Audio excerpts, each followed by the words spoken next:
Bom dia, boa tarde, boa noite aí para quem está acompanhando o nosso grupo de leitura do Capital.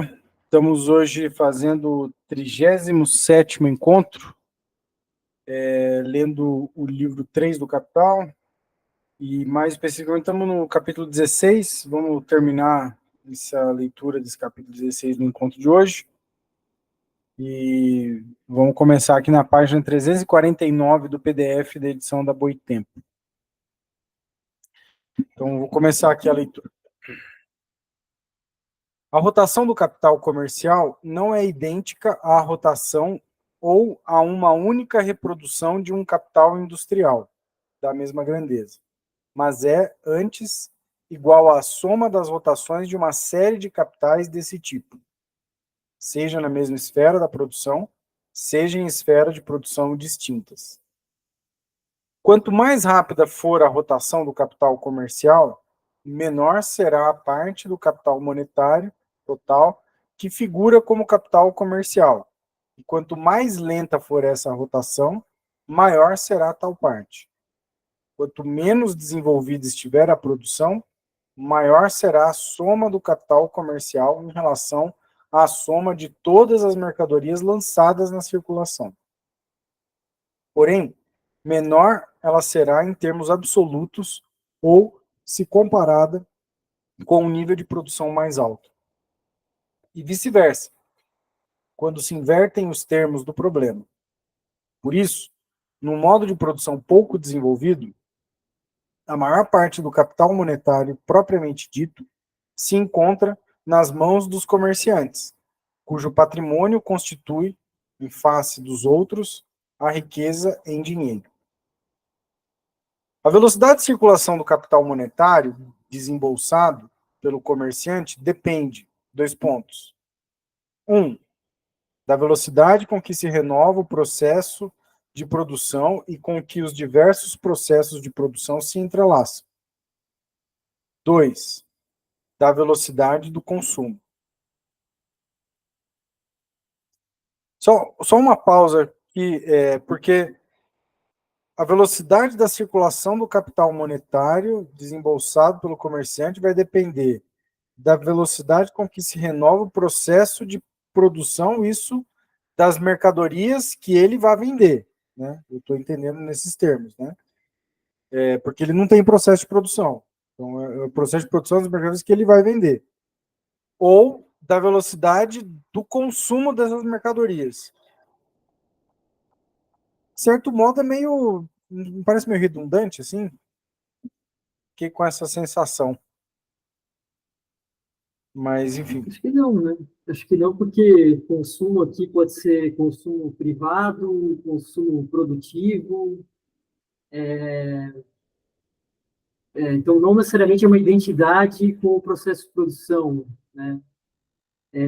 E o processo de produção acho que tem a ver com a discussão que ele estava fazendo nos parágrafos anteriores ali, de falar que um capital comercial pode fazer a rotação, digamos assim, da produção de um ramo inteiro, né? Então, a velocidade que se renova o processo de produção, talvez de um ramo inteiro, ou de diferentes ramos, mas que aquele capital comercial particular ali está operando, né? Está levando até o seu consumidor final.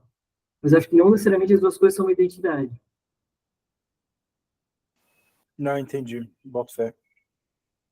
Vou continuando aqui.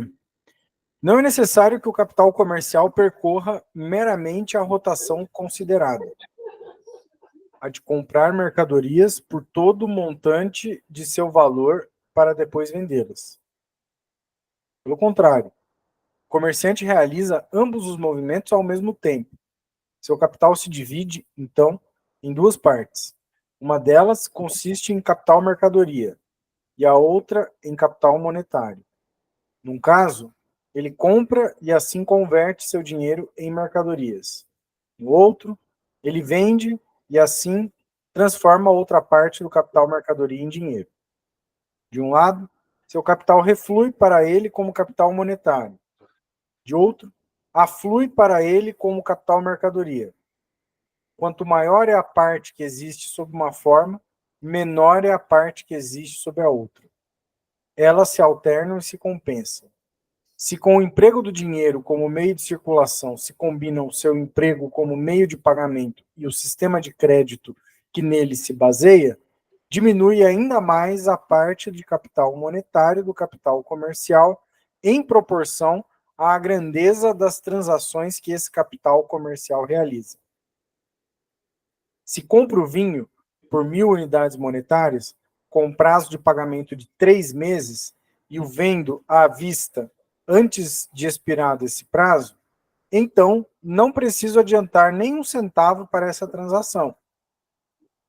Nesse caso, é claro como a luz do dia o fato de que o capital monetário, que aqui figura como capital comercial, não é outra coisa senão o próprio capital industrial em forma de capital monetário, em seu refluxo para si mesmo sob a forma de dinheiro.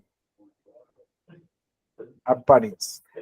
O fato de que o produtor que vendeu 1.000 unidades de mercadorias com 3 meses de prazo para o pagamento possa descontar no banco a letra, isto é, a nota promissória, não altera em nada a questão e não tem nenhuma relação com o capital do comerciante. Fecha parênteses.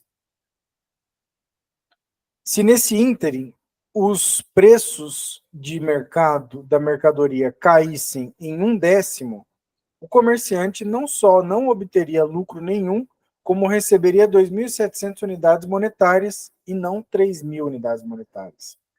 Para pagar, ele teria de adicionar 300 unidades monetárias. Essas 300 unidades monetárias funcionariam apenas como reserva para o nivelamento da diferença de preços. O mesmo vale para o produtor. Se ele mesmo tivesse vendido a preços decrescentes, ele também teria perdido 300 unidades monetárias e não poderia recomeçar a produção na mesma escala, sem capital de reserva. O vendedor têxtil compra tecido do fabricante por 3.000 unidades monetárias. Dessa soma, o fabricante utiliza 2.000 para comprar fio. O dinheiro com que o fabricante paga esse comerciante não é o do comerciante têxtil, que recebeu mercadorias no valor dessa soma, mas a forma dinheiro de seu próprio capital. Nas mãos do comerciante de fios, essas 2.000 unidades monetárias aparecem agora como capital monetário refluído.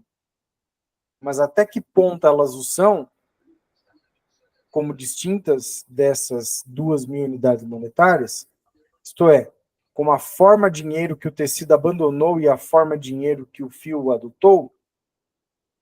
Se o comerciante de fios comprou a crédito e vendeu à vista, antes de expirar seu prazo de pagamento, então nessas 2.000 unidades monetárias não há um único centavo de capital comercial que se diferencie da forma monetária adotada pelo próprio capital industrial em seu processo cíclico. Portanto, o capital de comércio de mercadorias, na medida em que não é a mera forma do capital industrial que se encontra sob a figura de capital mercadoria ou capital monetário nas mãos do comerciante, é tão somente a parte do capital monetário que pertence ao próprio comerciante e que é posto em circulação na compra e venda de mercadorias.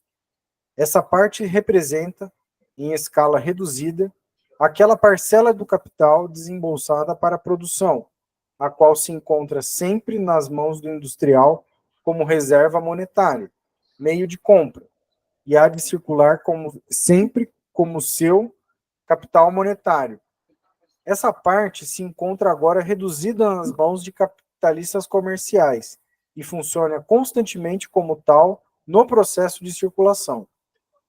É a parte do capital total que, abstraindo dos gastos de renda, tem de circular sempre no mercado como meio de compra, a fim de assegurar a continuidade do processo de reprodução.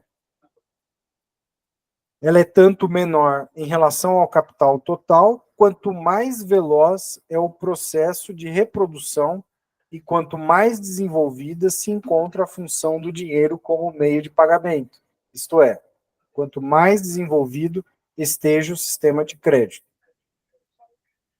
Tem uma nota de rodapé aqui, 38, Vamos lê-la. É bastante grande, né? Uma nota do próprio Marx, estou entendendo aqui, né? Que diz assim: para classificar o capital comercial como capital de produção, George Ramsay o confunde com a indústria do transporte e chama o comércio de o transporte de mercadorias de um lugar para o outro. Aqui está a referência a um texto de 1836. Aí continua o Marx.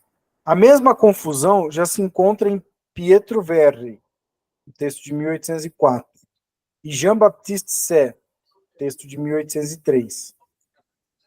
Em seus elementos de economia política, diz J.P. Newman, abre aspas, na atual organização econômica da sociedade, a verdadeira operação que o comerciante realiza, a saber, a de estabelecer a mediação entre o produtor e o consumidor, adiantando o capital ao primeiro para receber produtos em retorno e transferindo esses produtos ao segundo para receber capital em troca, é uma transação que tanto facilita as operações econômicas da comunidade, como agrega valor aos produtos em relação aos quais ela se realiza.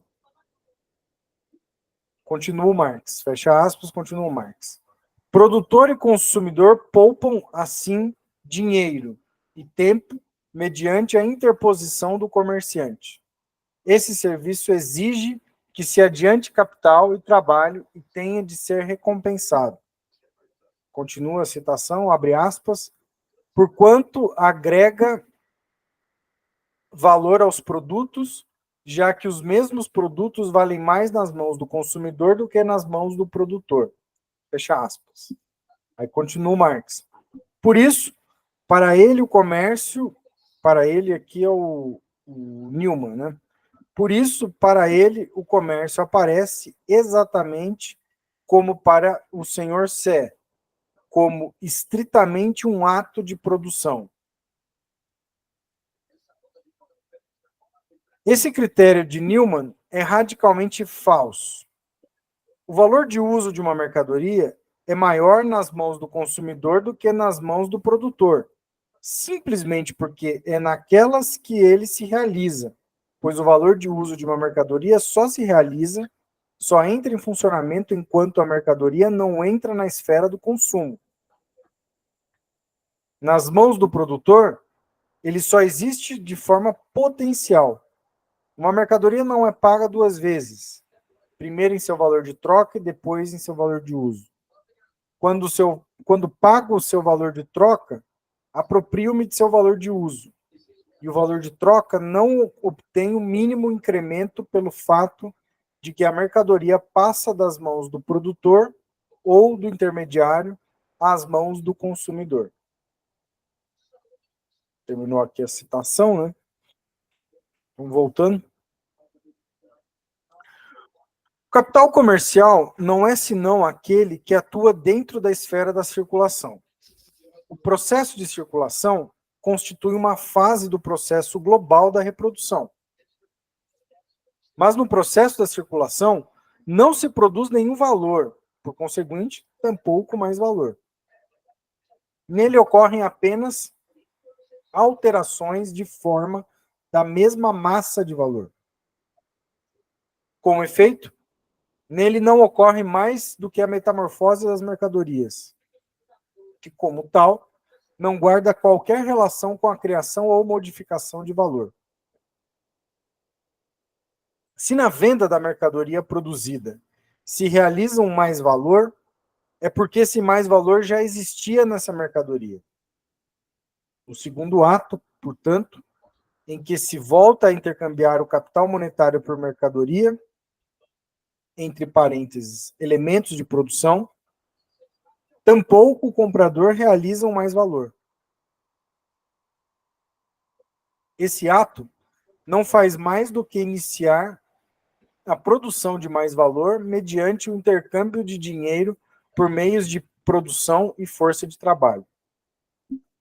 Pelo contrário, Na medida em que essas metamorfoses consomem tempo de circulação, tempo no qual o capital não produz absolutamente nada, tampouco mais valor, o que esse tempo faz é limitar a criação de valor e o mais valor, enquanto taxa de lucro se expressa precisamente na proporção inversa da duração do tempo de circulação. Por conseguinte, o capital comercial não cria valor nem mais valor, não diretamente. Na medida em que contribui para a abreviação do tempo de circulação, ele pode ajudar indiretamente a aumentar o mais-valor produzido pelo capitalista industrial. Na medida em que ajuda a expandir o mercado, em que medeia a divisão do trabalho entre os capitais, isto é, em que capacita o capital a trabalhar em maior escala, sua função promove a produtividade do capital industrial e sua acumulação. Na medida em que abrevia o tempo de curso, ele eleva a proporção entre o mais-valor e o capital adiantado, isto é, a taxa de lucro. Na medida em que coloca na esfera da circulação uma parte menor do capital como capital monetário, ele aumenta a parte do capital diretamente investido na produção. Terminamos, então, o capítulo 16, o capital comercial. E aí o próximo é o 17. Mas eu pauso aqui e o Fernando já levantou a mão, então, por favor, Fernando. Não, se você vai em qualquer congresso de logística, eles colocam como um valor, né? Não a posição da mercadoria, a situação geográfica da mercadoria, onde ela está, né? Então, se o fato dela estar, né, num lugar em que a demanda, em que atende muito rapidamente a demanda, ela tem um valor. Se ela está longe, ela tem um outro valor. Então, eles colocam como o valor logístico é o fato da mercadoria estar perto do local de consumo ou não, né? Então, eles colocam isso como um valor. Aí, no caso, por que a mercadoria, estando longe, ela tem um valor e estando perto, ela tem outro? Porque houve o transporte, né? E o transporte é que foi o responsável. E o transporte, do ponto de vista capitalista, o transporte é uma indústria também, né? Então, aí eu só estou colocando isso porque, especialmente na globalização, que agora está em crise, isso daí passou a ser extremamente importante, tá? Então, eu não sei, eu acho que essa parte do Marx é um tanto radical, eu acho, né? É difícil que você defenda essa ideia do Marx. Pelo menos eu acho difícil, né? Por exemplo, a grande revolução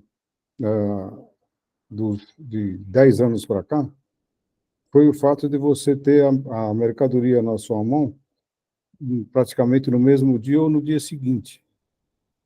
E, para isso, houve um investimento em tecnologia enorme, não só em tecnologia, também como meios de transporte e também com geração de emprego precário, mas com geração de emprego explorado por plataformas que, por sua vez, têm mais-valia.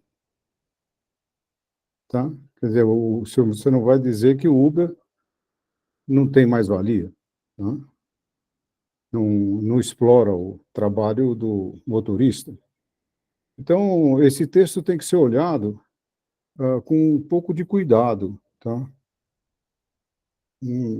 Eu queria colocar isso em discussão.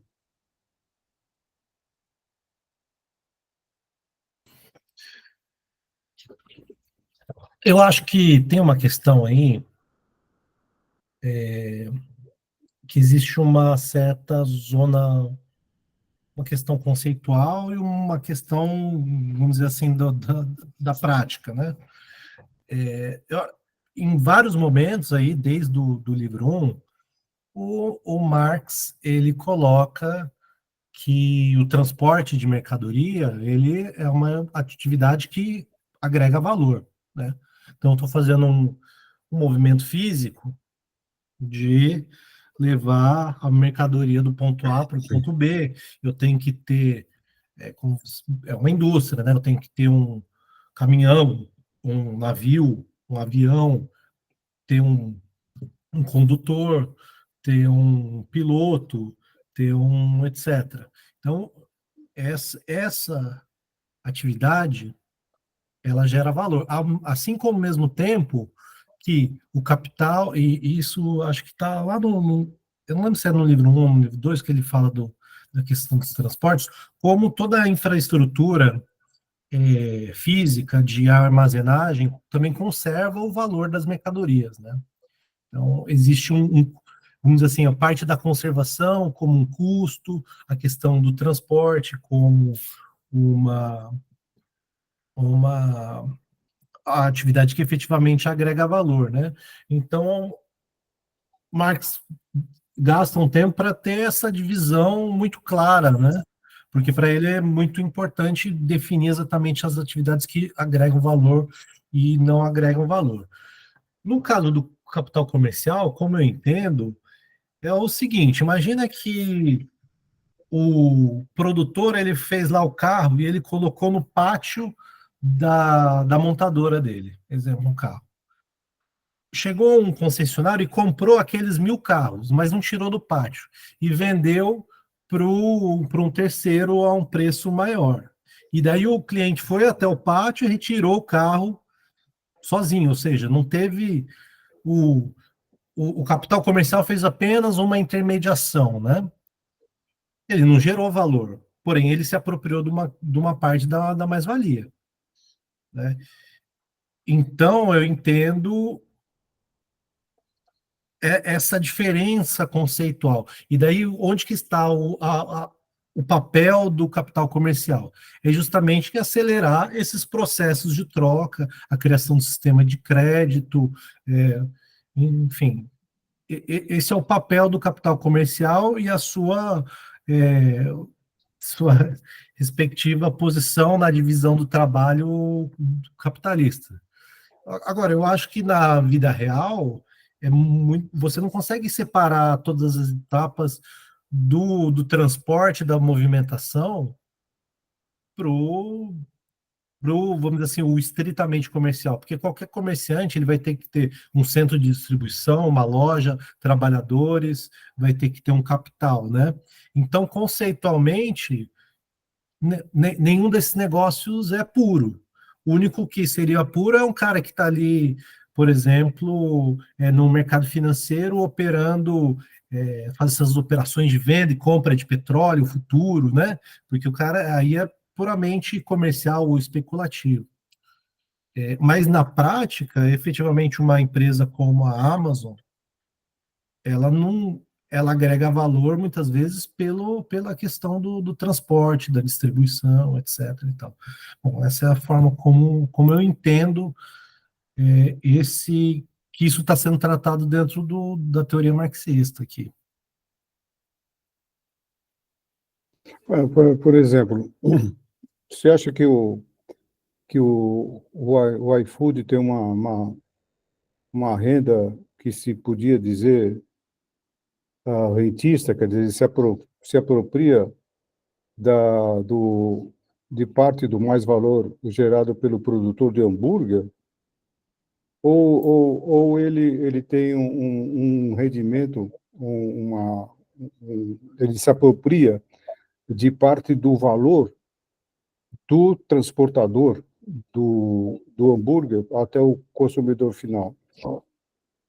Das duas, exatamente isso. Ele se apropria do produtor de hambúrguer e Ele se do, apropria. Então, se ele. transporte, Então, onde se cria o mais valor. Porém, ele, como a gente acabou de ler aqui, ele exerce uma função primordial de aumentar o mercado dessa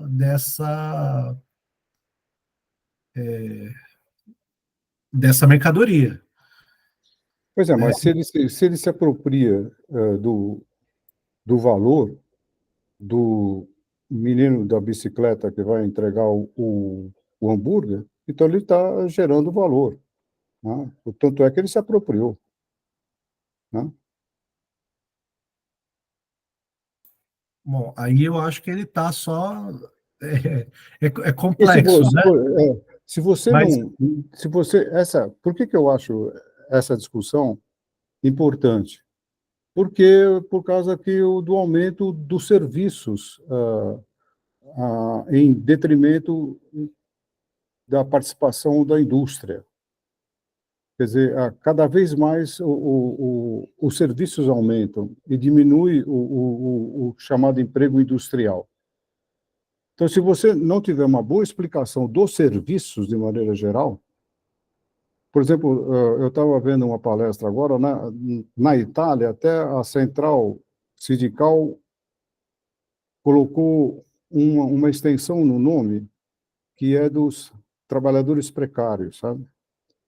Quer dizer, na verdade, tem que haver uma política orientada para os serviços, dos trabalhadores do serviço, e se você achar que eles não produzem valor, né, você fica muito desorientado em relação a uma proposta política em relação a esses caras. É um contingente que pode ser até superior aos trabalhadores industriais.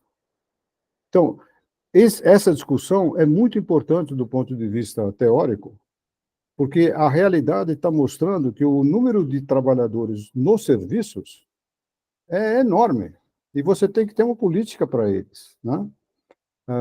Então, está uma discussão muito grande a esse respeito, e não se chega a conclusão nenhuma. Aqui no Brasil, as centrais sindicais estão com uma proposta muito ruim, o PT está com uma proposta muito ruim também. Então, eu acho essa discussão é muito oportuna. Tá? Bom, eu paro por aí. Não, só dando sequência aqui no diálogo, não sei se o Caio queria concluir o que ele estava começando a responder para uma próxima ali, então beleza. Então eu vou dar sequência aqui, eu estava aqui na fila, depois aí já vou passar para o Arlen, o Fernando e a Raquel, na sequência, e já vai direto aí para ir falando, que eu acho que realmente a gente está tocando num ponto muito importante da discussão, né? Que vai, a meu ver, dialogar diretamente com o debate sobre o que é trabalho produtivo, o que é trabalho improdutivo, se é que essa é uma distinção cientificamente válida, vou colocar nesses termos. Né? E aqui estou partindo de uma concepção de que sim, é válida essa distinção. Né? E aí eu acho que é entender o que essa distinção quer dizer. E eu acho que o Marx acabou de, nesse capítulo em particular, ele trouxe essa distinção uma vez mais.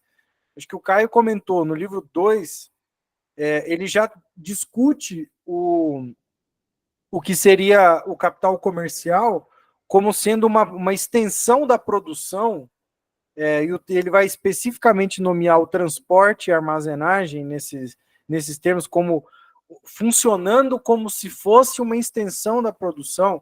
Se eu não me engano, até essa expressão que aparece na tradução é alguma coisa do tipo.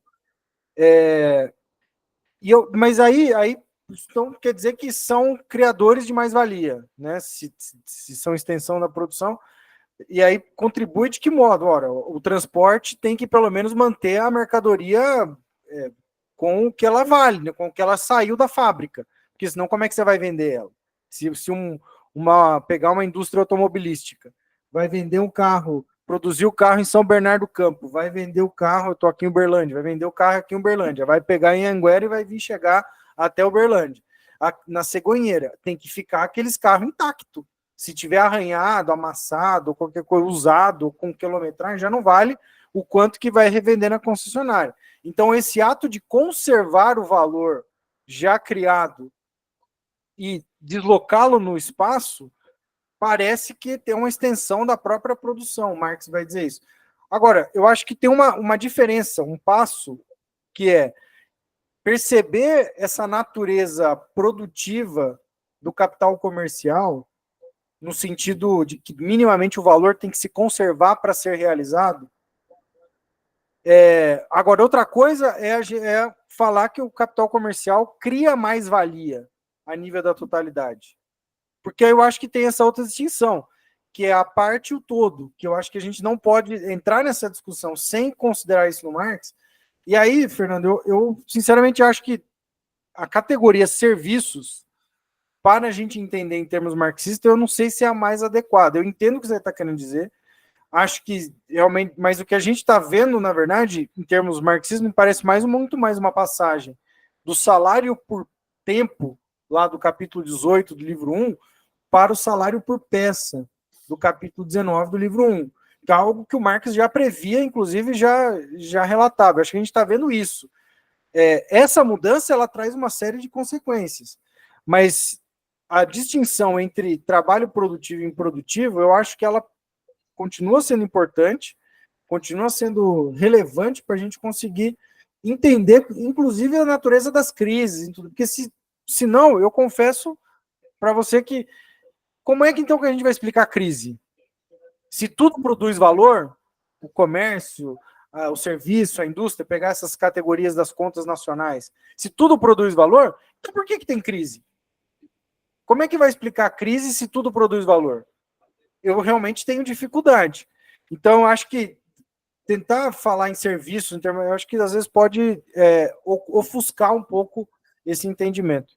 Mas era esse ponto que eu queria trazer aqui para reflexão. Eu vou passar a palavra já. O Arlen. Em parte, o Léo roubou aí minha intervenção.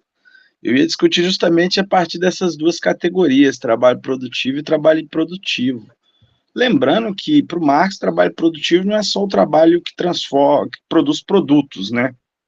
Um serviço, né, que é a troca de um valor de uso, pode ser a força de trabalho por uma renda qualquer, né? Pode ser produtivo também, né? Não precisa necessariamente ter um produto material para aquele trabalho ser produtivo, né? Para ser produtivo, ele tem que estar numa relação capitalista. Né? E o Marx faz lá uma distinção, tanto naquele sexto capítulo inédito, quanto lá na teoria da mais-valia. E lembrou bem aí, Caio e Léo, sobre o livro 2, né, que tem ali a discussão dos transportes como uma extensão mesmo da questão industrial.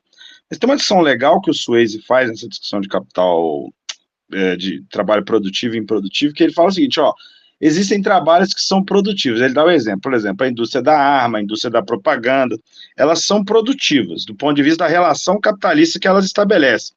Só que elas são improdutivas do ponto de vista da reprodução capitalista como um todo. Não é? Porque os setores produtivos fundamentais são aqueles que produzem máquinas e aqueles que produzem meios de subsistência para os trabalhadores. Mas olha só, ninguém vai dizer que uma empresa que produz armas é improdutiva. No entanto, na hora que o sistema como um todo vai se reproduzir, essas atividades são improdutivas para a reprodução do sistema. Eu acho que é uma discussão legal que o Swayze faz, sabe? Me parece pertinente. Né? Há trabalhos que são produtivos, não aumentam a riqueza real, mas eles produzem mais-valia, que é uma... E essa discussão me parece realmente uma discussão central para pensar a crise e também uma discussão central para a gente pensar essas questões políticas, não é? Do que é o proletariado hoje, como que a gente vai organizar o proletariado. Me parece que é uma discussão muito importante. E ela está nessa discussão de trabalho produtivo e trabalho improdutivo. Eu lembro que um tempo atrás nós discutimos quem que era o sujeito da revolução e tudo mais. Tinha toda uma querela aí com o pessoal do Caxias, que eles falam, não, só os trabalhadores que produzem né, produtos que transformam a natureza, esses são os verdadeiros, o resto vive às custas desses trabalhadores e tudo mais. Me parece que é mais ampla a discussão, né? O sujeito histórico aí, o proletariado e tudo mais, mas é uma discussão muito interessante mesmo, importante.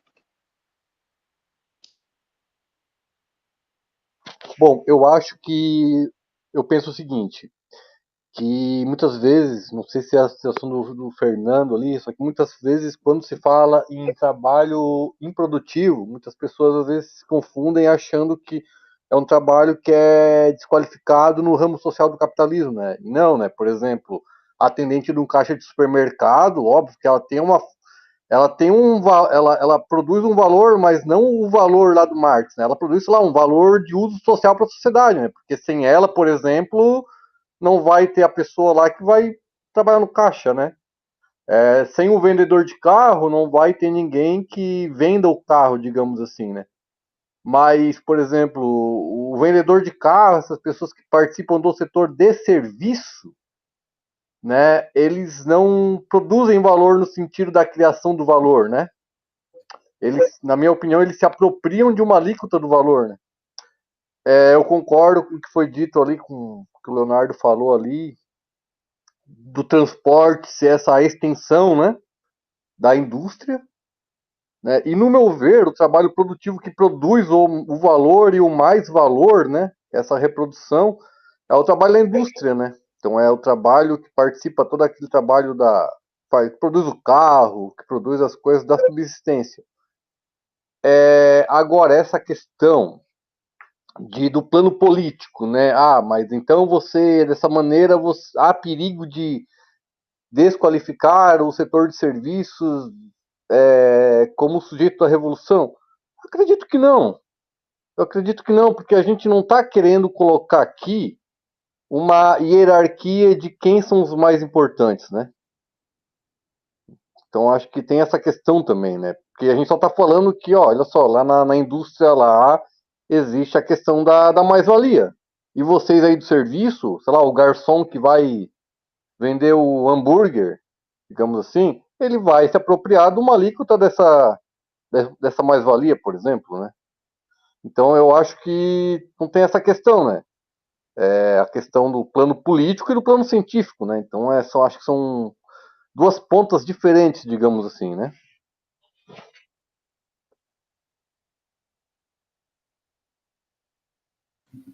Massa, não. Bom debate, é interessante. Já que a Raquel tinha levantado a mão, Raquel?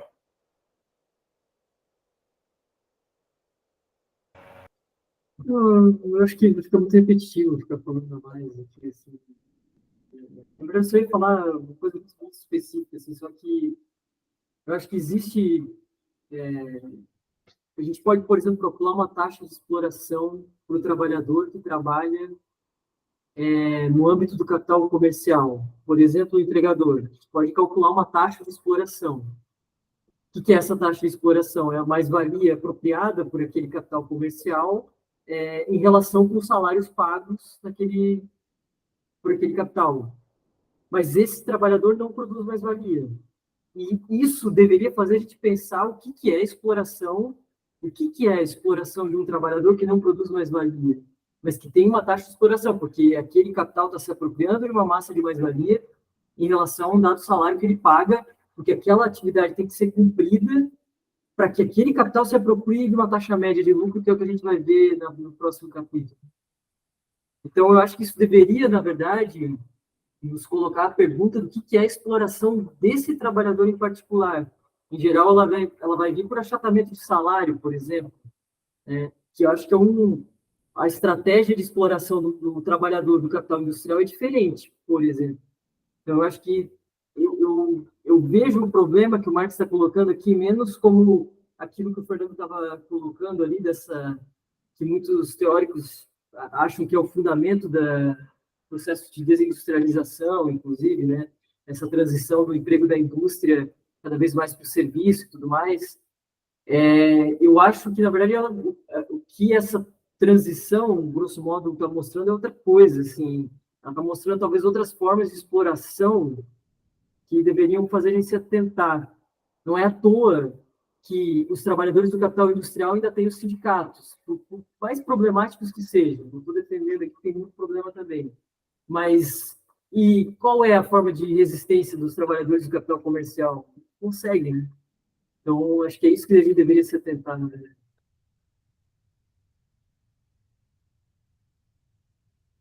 Esse é, de fato, uma questão. Inclusive, essa foi o tema da atividade que o GT fez lá no ENEP de Uberlândia, em 2022, né? Que até teve o Galo, né? O Paulo Galo, lá dos entregadores antifascistas, justamente pensando sobre quais desafios de organizar trabalhador de aplicativo, né? E realmente é uma coisa bem complicada, né? Porque como é que faz greve, né? Tem várias implicações, enfim, essa mudança aí realmente. Mas aí só um ponto que eu fiquei pensando, e até em cima também que o Fernando de Jorge colocou, que tem. O que é a relação entre circulação e produção hoje já é diferente do que era no tempo do Marx. E aí eu acho que pegar o caso do iFood mesmo, da pizzaria e do iFood. A pizzaria hoje, numa cidade, para sobreviver, existir, continuar operando, vendendo pizza, ela tem que estar vinculada a um sistema de delivery do iFood e de outros aplicativos, não só do iFood. Estou falando iFood como exemplo, mas de vários outros aplicativos. Ela não sobrevive se não está. Bom, ela vai inventar um sistema dela, ela não vai conseguir nunca competir com a capacidade, com a capilaridade que o iFood oferece, né? Então, é quase que como se a esfera da produção tivesse...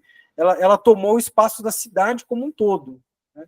E as ruas e avenidas funcionam como uma espécie de veias e artérias desse corpo do capital ampliado, em reprodução ampliada hoje, né?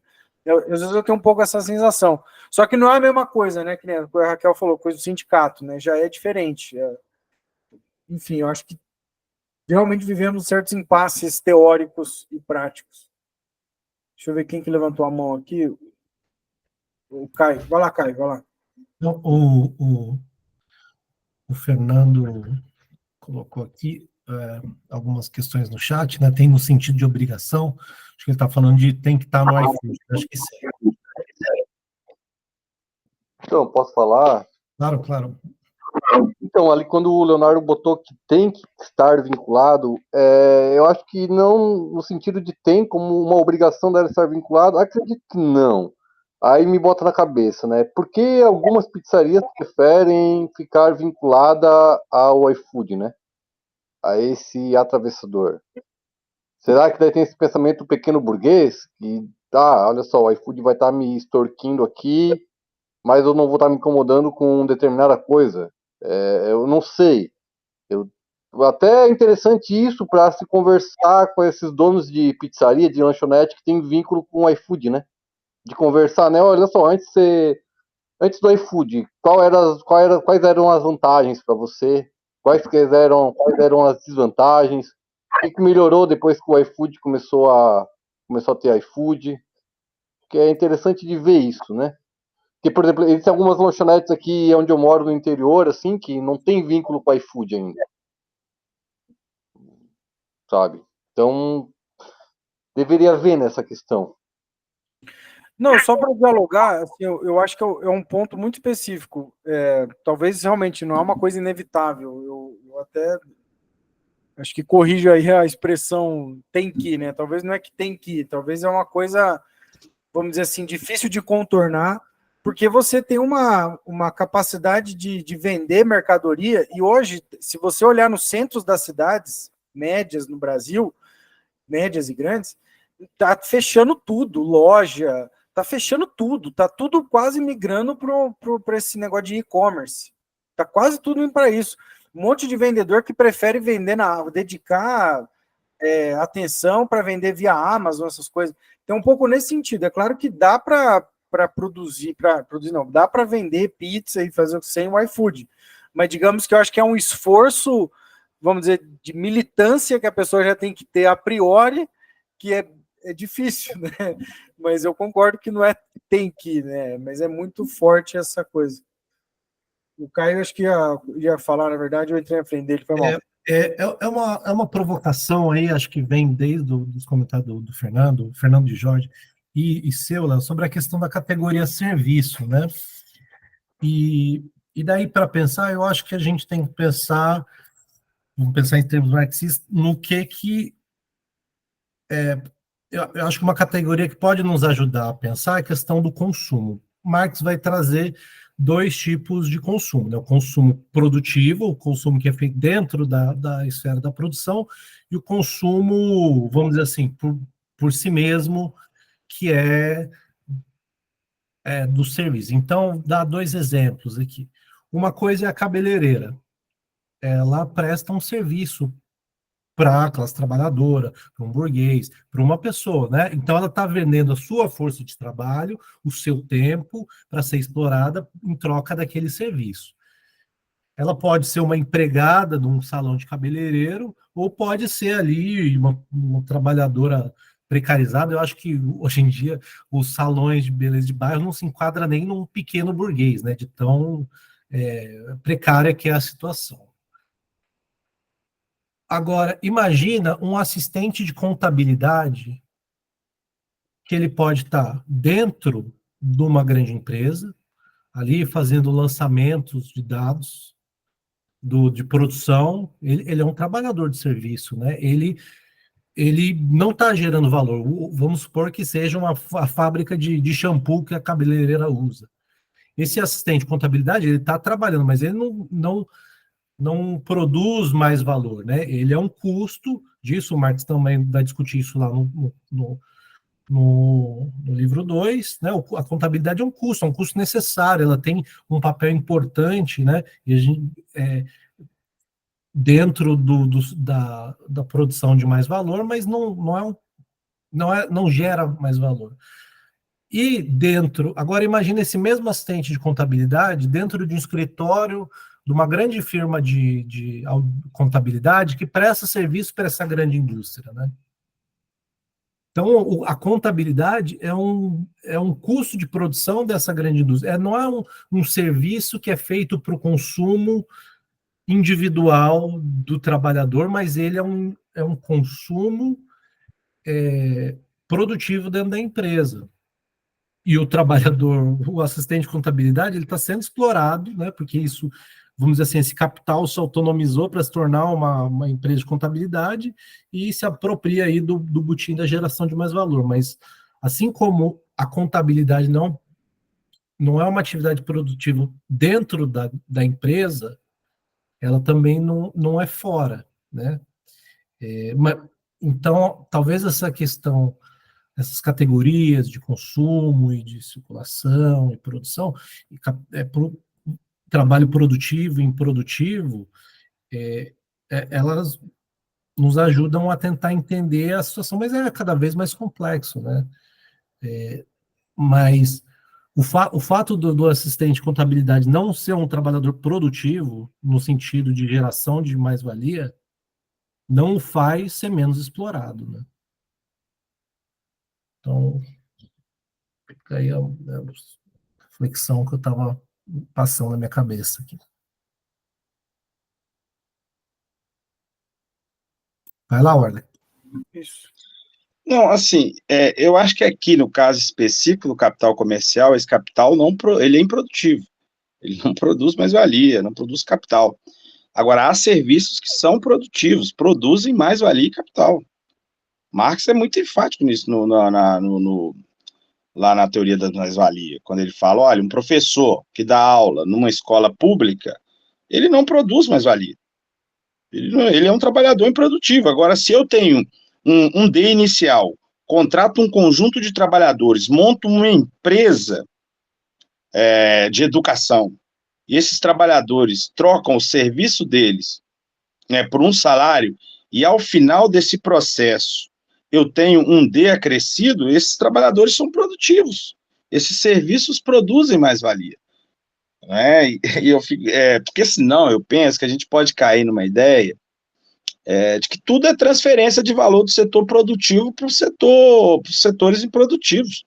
Me parece que, à luz da teoria da equalização de Marx e de outras teorias, isso não teria problemas aí, da própria teoria da queda da taxa de lucro, não é? Então, Marx vai dizer lá, ó, há setores que são improdutivos, né? Independente se eles estão produzindo produtos ou não é? E aí, aquela definição que o Marx dá de serviço, acho que é no livro 1, mas também depois, né, o serviço é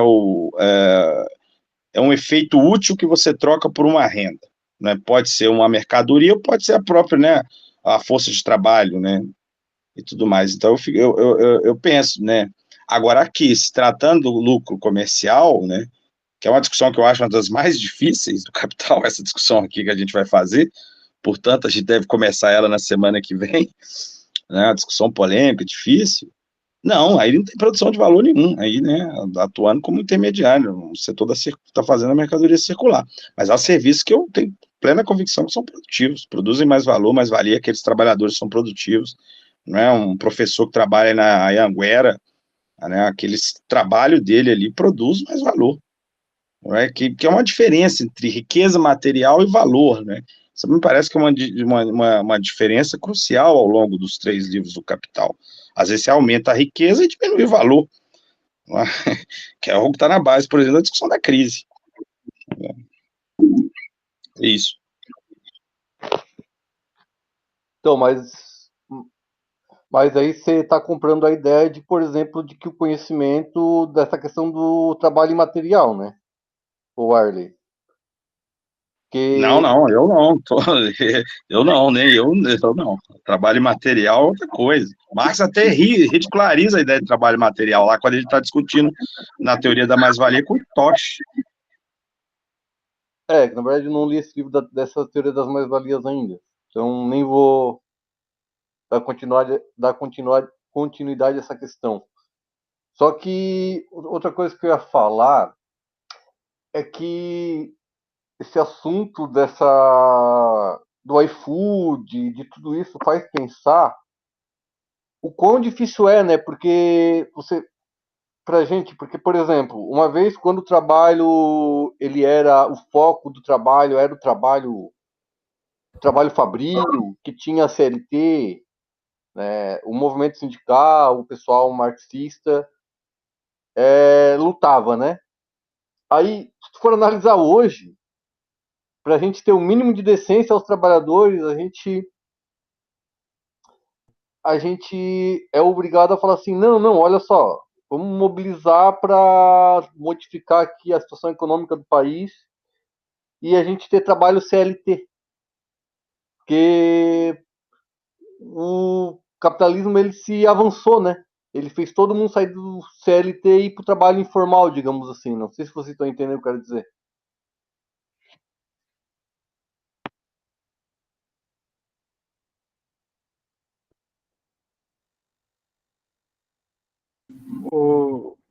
Acho que o Fernando de Jorge já vai lá, emenda aí.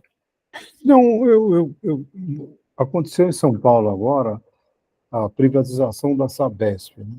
Então, antes da privatização da Sabesp, era o trabalho do empregado da Sabesp era improdutivo e agora ficou produtivo?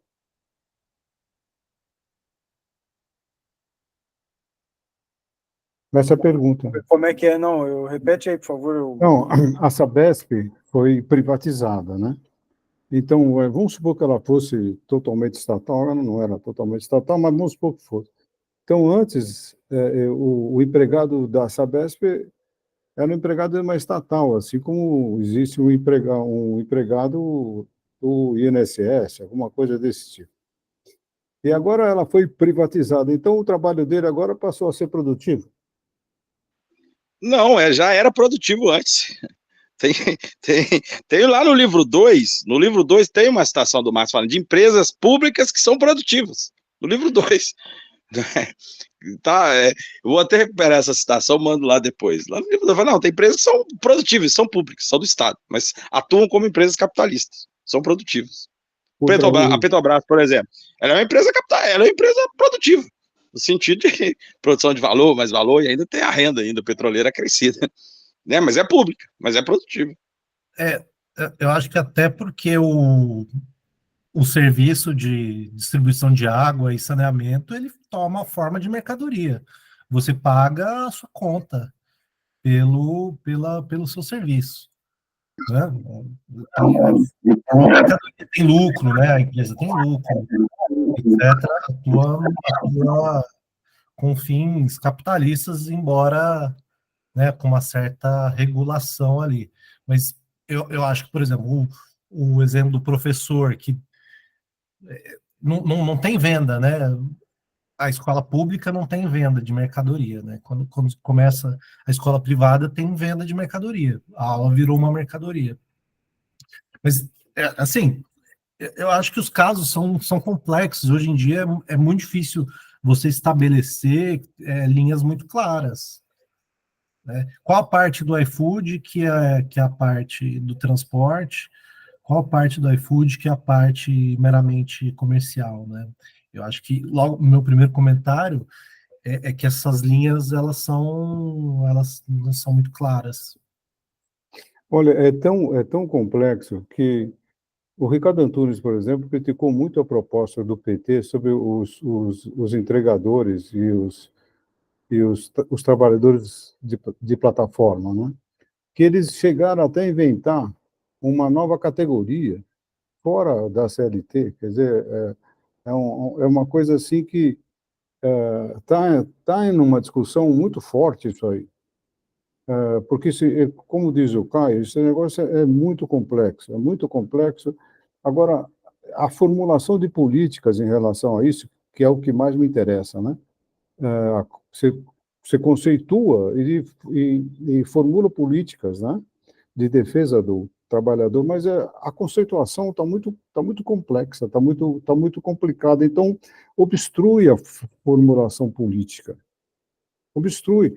Tanto é que o Ricardo Antunes desceu o cacete, mas todo mundo desceu o cacete na proposta do governo, né? Bom, é essa a minha observação, essa é a minha preocupação, né? O Fernando, você levantou a mão, vai lá, o outro Fernando.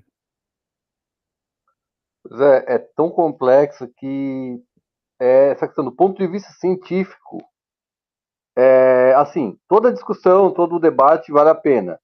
Só que às vezes parece que esse debate, esse trabalho produtivo e improdutivo, assim, me parece que é algo assim longo assim na questão do marxismo, sabe? Desse ponto de vista científico, né?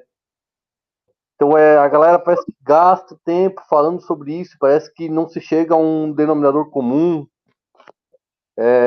Eu acho que essa questão deveríamos pensar mais do ponto de vista político, né? De como organizar as pessoas para fazer uma mobilização, trazer mais pessoas para o campo trabalhista, né?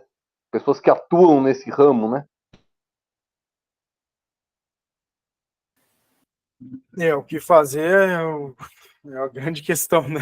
Acho que é bem complicado mesmo. Mas aí só uma coisa que eu vou voltar até para um pouco no texto do Marx, assim, o Caio estava comentando sobre o professor, né? O professor da escola pública, do ensino básico, ou sei lá qual ensino, pode ser até o superior. É um trabalho improdutivo.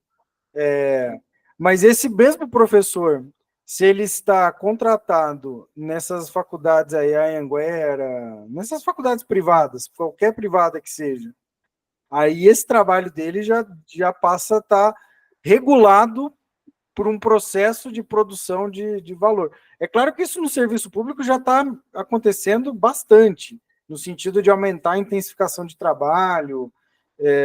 Isso, mesmo nas universidades públicas, já está acontecendo, né? Porque é um pouco da pressão do privado sobre a lógica pública.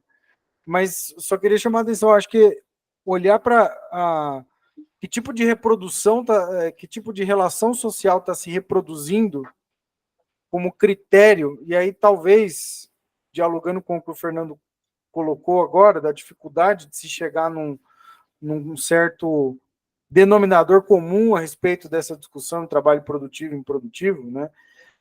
Eu acho que talvez pensar em termos de qual relação social está se reproduzindo, aquele trabalho está reproduzindo, eu acho que talvez pode ser um critério mais, né?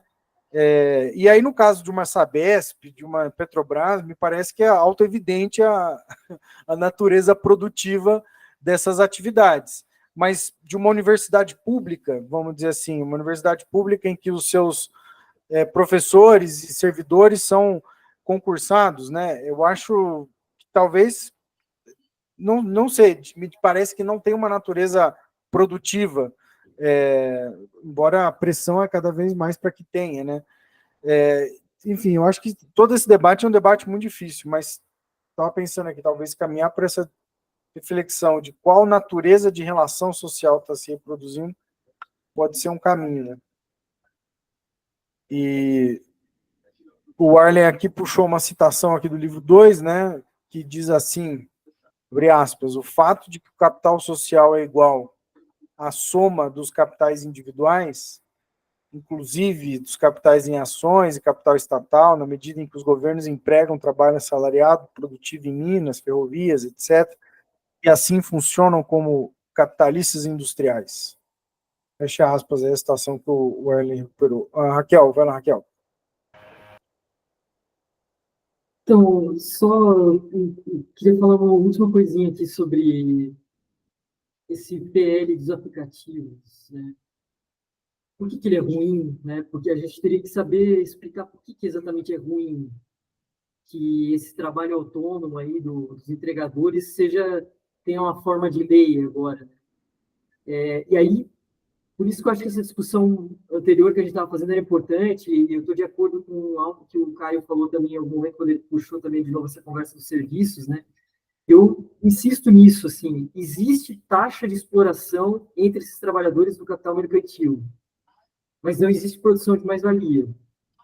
Essa exploração a que eles estão sendo submetidos, muito específica, diferente da exploração dos trabalhadores, aqui o capital industrial, o imposto pelo capital industrial, né, os seus trabalhadores, essa exploração, então, do capital comercial sobre os trabalhadores ali vinculados a ele, está sendo formalizada nesse PL dos aplicativos. Né? É por isso que é ruim. Né? É uma exploração que está rebaixando, ainda mais rebaixada, digamos assim, do que aquela exploração a que os trabalhadores do capital industrial estão submetidos, e ela está sendo formalizada. Então, acho que é importante dar nome aos bois, assim, tentar entender o que está acontecendo aqui.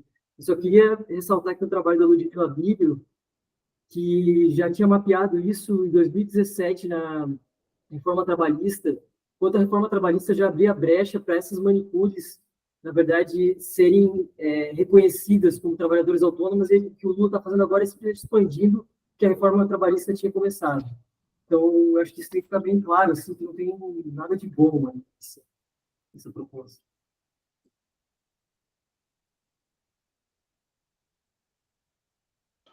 Ô, Raquel, você podia escrever um texto sobre essa questão da taxa de exploração dos trabalhadores do comércio, hein? Valeria a pena, hein? Vou fazer. Estou prometendo uns 30 textos para ti, né? Vai sair. Verdade. Ia dar bom mesmo esse texto. Bom, acho que vamos ficar por aqui, né? Semana que vem, então, a gente continua